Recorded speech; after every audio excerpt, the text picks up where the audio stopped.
Morning. Righteous. So welcome to everybody. If you're not here, you're actually home. So right on, welcome home. The way that I kind of envision understand the science of mind emblem is that God is all there is, right? And so understanding that God is all there is, nothing in God is void. There's no space where there's nothing because God is, right? So whatever conscious thought, whatever we envision, we actually bring that to life in the same creative power that God is.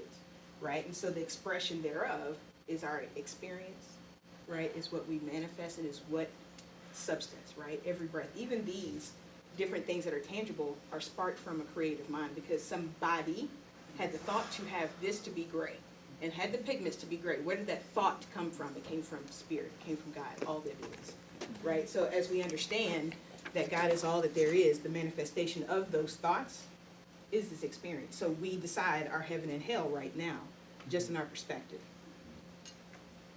Right on. So today, the last time that we were together, at least that I came and spoke to family, was we talked about the calibration of spirit, right? Or calibration of our lens to spirit. I'm trying to hold a second just so everybody can sit. Because my teacher mind and scan has started coming on. Right on. So that being said, that what we see and what we believe is the manifestation thereof. Now, imagine if our lens was focused on gratitude and the most positive things. Right? All right, I'm going to read this really quickly from Hillside, a little daily thought, our daily thought. Something wonderful is happening. Something wonderful is happening. I live a life of expectancy and optimism. Each day I wake up with a sense of wonder, knowing that something good is about to happen. I know that the perfection of God is at work in all areas of my life. And the good I am expecting is already happening. When we live with a sense of expectancy, we begin to attract more good into our lives.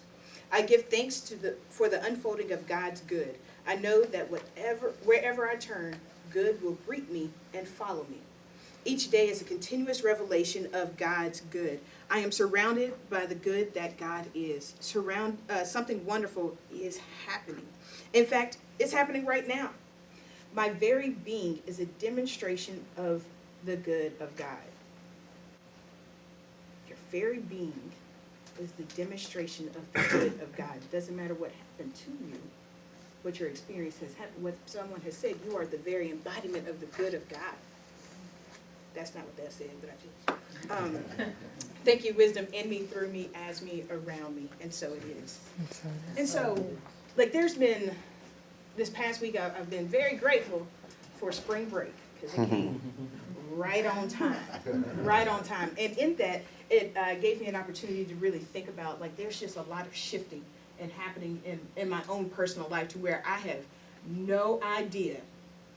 Okay, Spirit, you're gonna have to move because I don't know what the details are, right? I know there's a vision, there's a life, there's an existence, there's a manifestation of who I am in my experience that I know that, one, I deserve as being an heir of divinity, as being the breath of God, to being the very good of God. Why should my life not reflect that? And it is, and it will. Right? And so there's a lot of change and manifestation that's happening. And so my old self, now this is I appreciate my roots in the Southern Baptist tradition. There's certain things that you can bring and alter and things like that. And one of the things that the mothers of the church and deacons would say is, don't wait till the battle is over, shout now. Right? And so the whole analogy being that, life is a struggle and it's a battle and it's a war, and you don't have to wait for the victory to be won because you can have faith and be excited right now. Now, I'm going to tell you this right now. I am letting go of life being a war and a battle and a struggle, because what I've noticed is that what you focus on, you keep saying struggle, guess what you're going to experience? Struggle. What do you expect? Right? Because the thing about it is what we focus on becomes then our obsession, and then becomes our manifestation. So what if I change my focus? Instead of complaining or being upset about different things, saying what I'm grateful for, would that not magnify and manifest more of that? So as we calibrate our lens to spirit because of our conviction is not just oh, you've broken the law and now you're being convicted. Conviction is a state of being. It's like the third definition in Webster's. It's a state of being. If our state of being is gratitude, then what then shifts around us and manifests in the space if we are the embodiment of gratitude? My mom, I love her. Love my mama. One of the things she was really good, and she still is really good at doing, is that if we complain, she has a rebuttal. And it's always like life or limb. Mom, my head hurts. Well, at least you can feel your head. Mom says, oh, work is just that, but at least you have a job. Well, my knee hurts. Somebody's not walking today.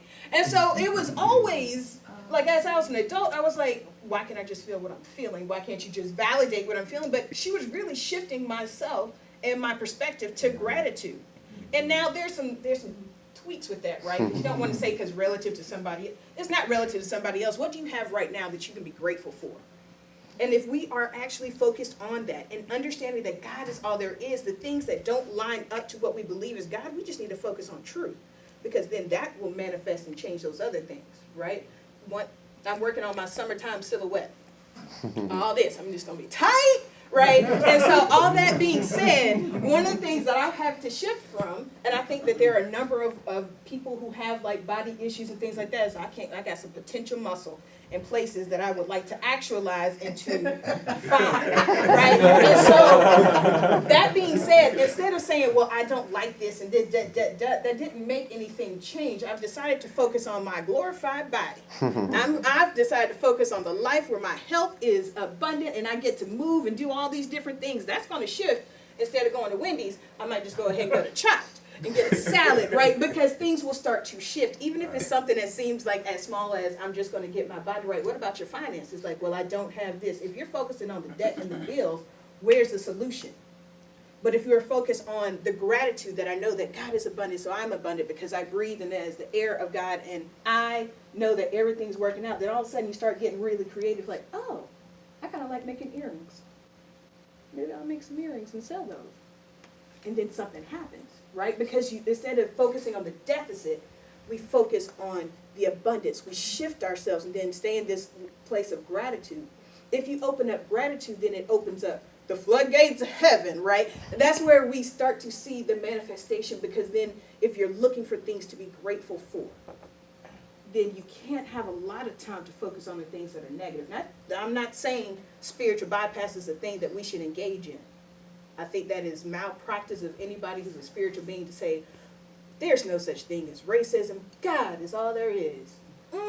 There are some realities. What I do know is that there is peace and there is love and there's community and there's connection. So I'm going to vibe with those people, and then we're going to start moving and shifting in our spaces and areas and being peace and love and compassion in those areas. And then I'm going over here because that then touched somebody else's life. That's where we start breaking things down, not by saying it doesn't exist, but focusing on what should be expanded and what should be the truth.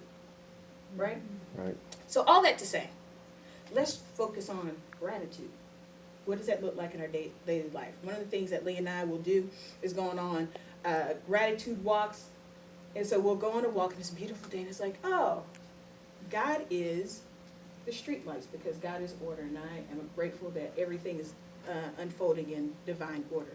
Walking around, oh, God is the flowers, because there's always unfolding. There's a breaking, there's life, there's always something where you can see God is. And then we can do that to say, and I'm grateful to know that I am. And I'm grateful to know that I am. Because as we see the expression of God in our lives and look at proof points of your life, because I don't know about y'all, but we've survived 100% of what life has given us because we're here right now. So there's plenty of things to be grateful for. If we can't say something right now, then look back over my life and think things over, right? And then I can truly say that I've been blessed. I got a testimony. Anybody know that? Got a test. All that to say, there are so many reasons and places that we should be grateful to actually be in a place of complaint. What do you expect to then come back? If we know that God is all there is, and our thoughts and our intentions are actually the seeds of the universe, that nothing goes out into law and comes back void, if we have an Eeyore disposition, well, I guess I'm just going to be lonely, or my daddy was an alcoholic, so I am too, then what do you expect? What do we expect? We have to be very intentional with the seeds that we're putting out into this universe, because that is what we get back. And if we shift to gratitude, just small stuff. Be grateful for breath, because in breath, God tells us, reminds us that we are the very breath of God. Where we go is sacred space, like understanding and seeing that there are different elements of gratitude. Then you start stringing those moments together, then those becomes minutes, and those become hours and days, and then it becomes your state of being.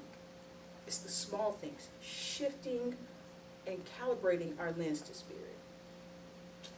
That's what it is.